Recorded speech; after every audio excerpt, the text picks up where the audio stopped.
Alors, on a été coupé, alors c'est la deuxième partie. On a été coupé, alors nous continuons, c'est la deuxième partie. Alors le thème de ce jour est foi, paix et assurance. Oui. On disait tantôt, quand le Saint-Esprit nous a déjà convaincus de notre état de péché, nous regrettons nos péchés, nous appelons Dieu à son secours, de venir nous aider, de venir nous pardonner. Oui, et seul Dieu peut nous pardonner. Alors, nous continuons la lecture. C'est ce que Jésus nous a... C'est ce que Jésus nous a enseigné lorsqu'il était ici-bas. Le don que Dieu nous a promis. Le don que Dieu nous a promis. Il faut simplement croire que nous le recevons. Oui, quand Dieu nous a déjà pardonné, ne doutons plus, croyons qu'il nous a déjà pardonné. Et il est à nous. Et il est à nous. Jésus guérissait les maladies. Jésus guérissait les maladies de ceux qui avaient foi en sa puissance. Amen. Si nous voulons que Dieu nous guérit, nous devons croire en lui, en sa puissance. Jésus guérissait les maladies de ceux qui avaient foi en sa puissance. Il les secourait dans les choses visibles, afin de leur donner confiance en lui dans les choses invisibles, les amenant ainsi à croire qu'il a l'autorité pour pardonner les péchés. Oui, Jésus seul peut effacer nos péchés. Jésus seul peut pardonner nos péchés et nos erreurs. C'est là ce qu'il a déclaré en guérissant le paralytique, afin que vous sachiez que le Fils de l'homme a sur la terre le pouvoir de pardonner les péchés. Lève-toi, dit-il au paralytique, prends ton lit et va dans ta maison. Matthieu 9. Alors vous pouvez lire ça dans Matthieu 9, 6. C'est aussi ce que dit l'apôtre Jean en parlant des miracles de Jésus-Christ. Ces choses ont été écrites afin que vous croyiez que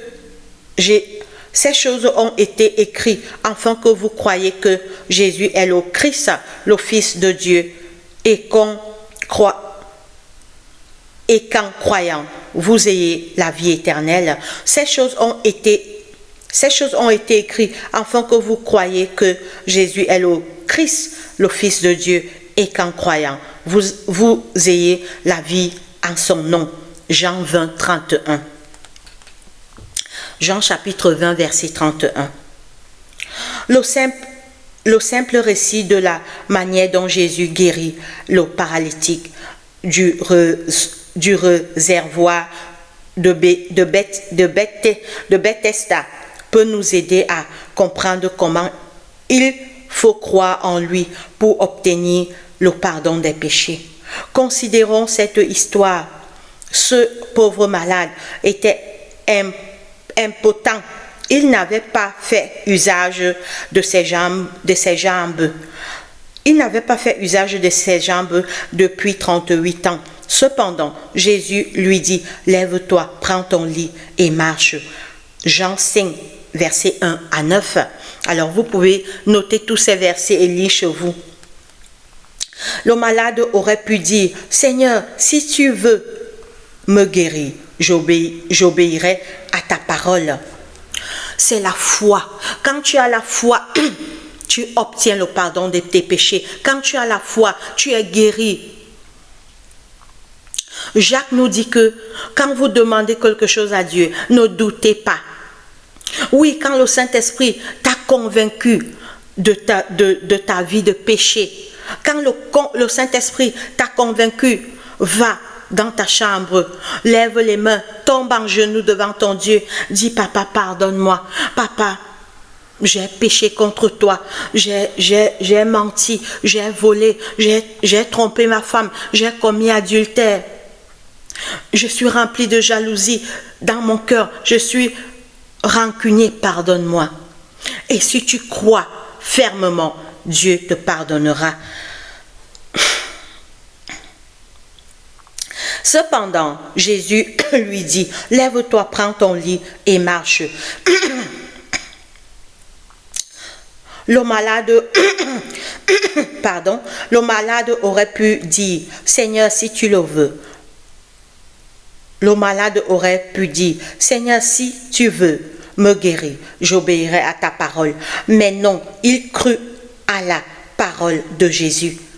Il crut qu'il était guéri et aussitôt, il agit en conséquence. Il voulut marcher et il marcha. Il obéit à l'ordre de Jésus et Dieu lui donna la force de marcher. Il fut guéri. Oh! Le paralytique n'a pas douté. Le paralytique, quand Jésus a dit, lève-toi et marche, le paralytique ne s'est pas mis à spéculer. Ah, Seigneur, si je tombe, Seigneur. Il a cru. C'est cette foi que nous devons avoir au temps de la fin. Nous devons croire que le Seigneur peut changer notre vie passée, notre vie de ténèbres et nous ramener dans la vie de lumière. Vous êtes pécheurs, vous ne pouvez faire propiation pour vos péchés passés. Vous ne pouvez changer votre cœur et le sanctifier. Mais Dieu promet de faire tout cela pour vous, car Jésus-Christ,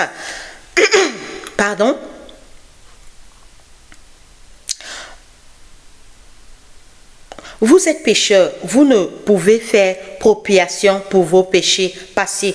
Vous ne pouvez changer votre cœur et le sanctifier. Mais Dieu promet de faire tout cela pour vous par Jésus-Christ.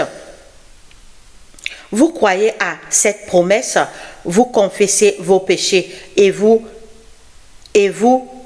donnez à Dieu. Vous voulez le servir tout aussi certainement que vous faites cela. Dieu accomplira sa parole et à votre égard. Si vous croyez à la promesse que vos péchés sont pardonnés et que vous êtes purifiés. Mes frères et sœurs, si on ne doute pas, si on croit par la foi que oui, avant j'étais ténèbres, aujourd'hui je suis lumière. Avant j'étais un menteur, aujourd'hui Dieu m'a changé. Avant j'étais un orgueilleux, aujourd'hui Dieu m'a changé. Avant j'étais un voleur, aujourd'hui Dieu m'a changé. Avant j'étais un adultère, aujourd'hui Dieu m'a changé. Avant j'étais un criminel, etc., etc. Tous les péchés qu'on peut connaître, croyons par la foi, ne doutons pas. Et Dieu nous donnera par la foi ce que notre cœur désire. Dieu transforme votre foi en réalité. Vous êtes guéris tout aussi certainement que le paralytique auquel Jésus a donné la force de marcher dès qu'il crut à sa guérison. La chose est, dès que vous croyez, n'attendez pas de sentir que vous êtes guéri, mais dites, je le crois. La chose existe, non parce que je la sens, mais parce que Dieu l'a dit. Oh! La chose existe, pas parce que moi je la crois, parce que Dieu a dit, parce que Dieu est tout puissant, c'est lui le créateur, c'est lui le sauveur, c'est lui le guérisseur, c'est lui qui donne la vie. Dieu est la vie. C'est lui qui a formé l'homme, c'est Dieu qui nous a formés de la poussière de la terre. Il souffla dans ses narines un souffle de vie et nous sommes devenus des êtres vivants. Il connaît nos faiblesses, il connaît nos difficultés, il connaît nos peurs, il connaît notre état de péché. Jésus nous dit, tout ce que vous demanderez en priant, croyez que vous l'avez reçu et vous le verrez s'accomplir. Alors, vous notez ces versets, Marc 11, 24, vous pouvez les lire chez vous. Jésus nous dit, tout ce que vous demanderez en priant, croyez que vous l'avez reçu et vous le verrez s'accomplir. Marc 11, 24. Mais une condition est liée à cette promesse. Mais une condition est liée à cette promesse. Notre requête doit être conforme.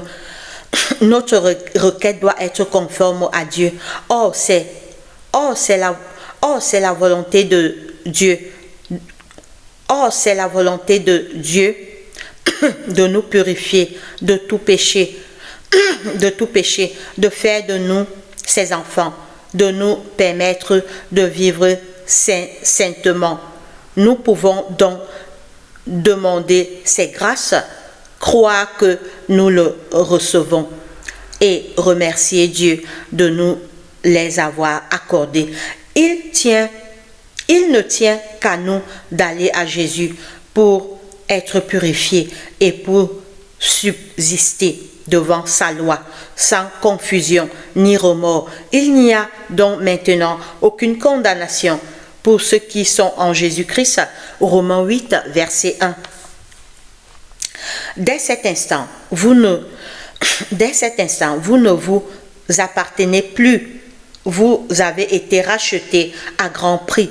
Ce n'est pas par des choses périssables, pas de l'argent ou de l'or que vous avez que vous avez été rachetés, mais par le sang précieux de Christ, comme d'un agneau sans défaut et sans tache. 1 Pierre 1, 18, 19. Par ce simple acte de foi en Dieu, le Saint-Esprit vous a engendré à une vie nouvelle. Vous êtes maintenant un membre de la famille divine et Dieu vous aime comme il aime son Fils.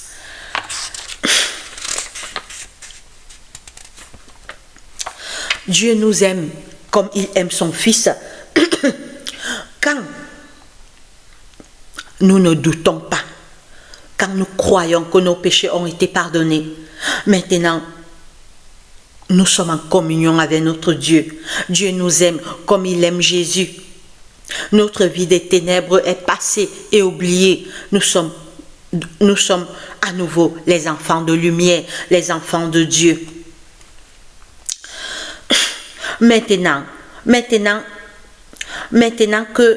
que vous vous êtes donné à Jésus, ne retournez pas en arrière.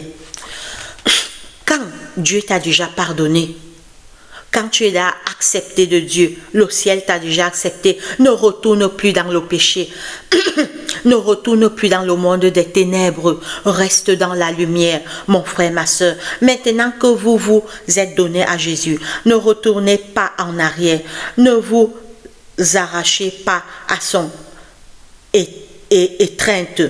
Dites jour et nuit, je suis au Christ, dites jour après jour, je suis au Christ, je me suis donné à lui et demandez-lui son Saint-Esprit et sa grâce pour vous garder. C'est en vous donnant à Dieu et en croyant en lui que vous c'est en vous donnant à Dieu et en croyant en lui que vous devenez son enfant. C'est de la même façon que vous devez vivre en lui. L'apôtre dit, comme vous avez reçu le Seigneur Jésus-Christ, marchez en lui. Colossiens 2, 6.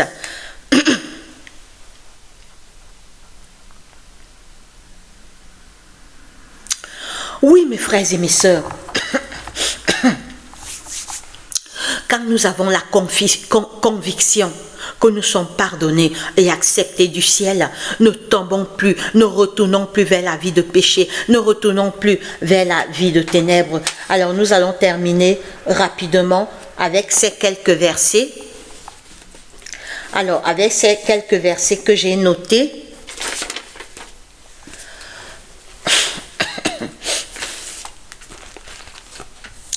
alors nous terminons avec ces quelques versets que j'ai notés et nous allons d'abord faire la deuxième prière avant de lire ces versets. Prions.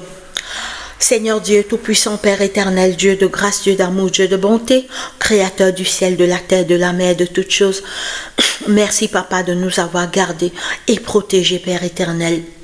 Durant toute cette année 2025 qui va bientôt s'achever, nous te disons merci pour la vie, pour la santé. Nous avons la grâce d'être parmi les vivants. Nous te disons merci. Pardonne nos péchés, Papa. Nous avons péché contre toi durant toute cette année. Nous avons fait ce qui est mal à tes yeux. Nous nous sommes détournés, Père, de tes commandements et de tes lois. Daigne nous pardonner, Jésus-Christ. Pardonne mes péchés. Pardonne les péchés de tes enfants qui écoutent ta parole dans cette chaîne. Pardonne les péchés de nos familles. Pardonne les péchés de ma famille, Seigneur. Viens dans nos cœurs, Papa. Tire nos cœurs vers toi. Chasse Satan et ses démons qui rôdent autour de nos cœurs, de nos vies, de nos pensées. Seigneur Jésus, nous te présentons les malades dans les hôpitaux, les prisonniers, les aveugles, les lépreux, les enfants de la rue, toutes les familles endeuillées dans le monde. Ne les abandonne pas et console leur douleur, Papa. Nous te présentons également, Seigneur, nous te présentons cette fin d'année, Seigneur.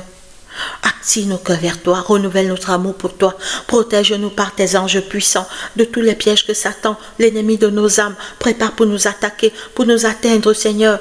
Protège-nous des sorciers, des jaloux, des esprits maléfiques, de tous les pièges que Satan et ses mauvais anges préparent pour nous attaquer. Seigneur, protège également nos familles. Seigneur, protège nos familles, pardonne les péchés des membres de nos familles, active le cœur des membres de nos familles vers toi. Seigneur, protège nos familles, Seigneur, de tous les pièges que l'ennemi prépare pour nous attaquer en cette fin d'année. Protège nos parents, protège nos enfants, protège nos époux, nos épouses, nos fiancés, Seigneur. Protège nos neveux, nos nièces, nos cousins, nos oncles, nos tantes, Seigneur. Protège tes enfants qui écoutent ta parole à travers cette chaîne. Pardonne également leurs péchés, Seigneur. Protège leur famille, tous les membres de leur famille. Protège-les en cette fin d'année. Détruis tous les pièges que Satan et ses démons préparent pour nous attaquer en cette fin d'année, Papa. Au nom puissant de Jésus-Christ. Satan, toi et tes démons, éloigne-toi de nos cœurs, de nos vies, de notre esprit et de nos pensées. Nous ne t'appartenons pas. Nous ne te connaissons pas. Nous ne te voulons pas. Nous voulons Jésus-Christ, notre Sauveur. Satan, toi et tes démons, au nom puissant de Jésus-Christ, en cette fin d'année, éloigne-toi de nous et de nos familles. Viens dans nos cœurs, Seigneur. Renouvelle au nom de Jésus-Christ notre foi, notre courage, notre engagement et notre confiance en toi. Renouvelle la décision que nous avons prise de te servir et de t'appartenir, Papa. Nous te présentons maintenant tous nos problèmes, tous nos soucis, toutes nos inquiétudes, toutes nos peurs, toutes nos craintes, toutes nos angoisses, toutes nos faiblesses et tous nos manquements. Et nous montons avec cela, Père, devant ton trône de grâce. Béni soit ton nom parce que tu es Dieu et Créateur. Active nos cœurs vers toi, soutiens notre foi. Nous t'avons ainsi prié au nom puissant de Jésus-Christ, notre Roi. Amen. Alors mes frères et sœurs, nous allons terminer rapidement.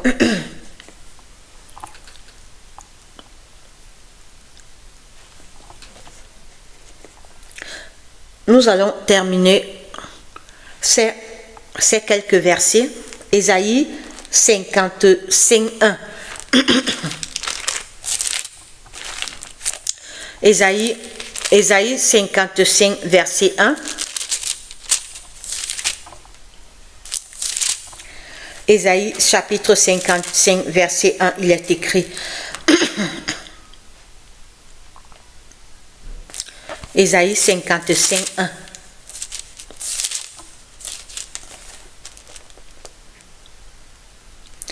Vous tous qui avez soif, venez aux eaux. Même celui qui n'a pas d'argent, venez acheter et manger. Venez acheter du vin et du lait sans argent, sans rien payer. Pourquoi pesez-vous de l'argent pour ce qui ne nourrit pas? Le Seigneur nous dit que allons vers lui. On a faim de justice, on a faim de pardon, on a faim de paix, on a faim d'assurance. Dieu peut nous le donner gratuitement. Alors nous lisons maintenant Ézéchiel 36, 26. Ézéchiel 36, 26, il est écrit. Ézéchiel 36, 26.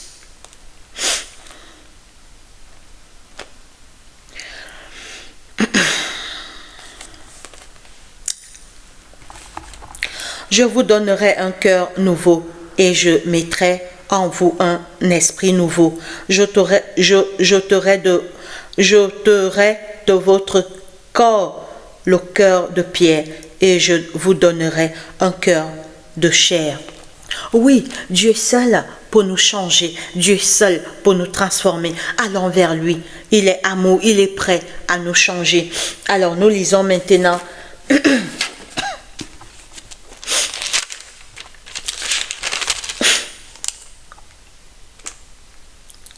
Matthieu 9, verset 6. Matthieu 9, 6. Matthieu 9, 6, il est écrit.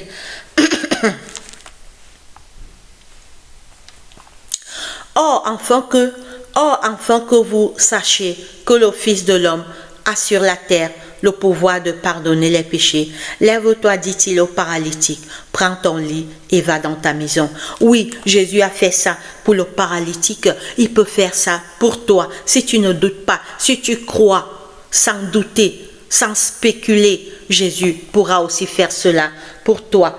Nous lisons Jean 5, 1.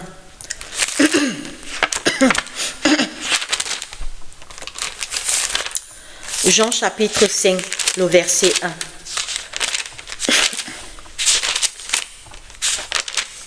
Jean 5, 1, il est écrit. Jean 5, 1. Après cela, il y eut là une.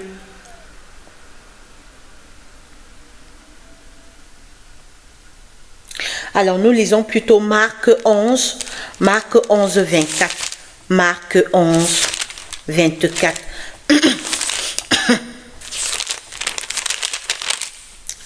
Marc 11, 24, il est écrit. C'est pourquoi je vous dis, tout ce que vous demanderez en priant, croyez que vous l'avez reçu et vous le verrez s'accomplir. Oui, en priant et par la foi, Dieu te donnera tout ce que tu veux. Si tu ne doutes pas, si tu ne spécules, tu ne commences pas à douter, à spéculer avec Dieu, tu obtiendras tout ce que tu veux par la foi si tu ne doutes pas, mon frère et ma soeur. Nous lisons Romains 8, 1. Romains 8, 1, il est écrit. Romains 8, 1. Romains 8, 1, il est écrit. Il n'y a donc maintenant aucune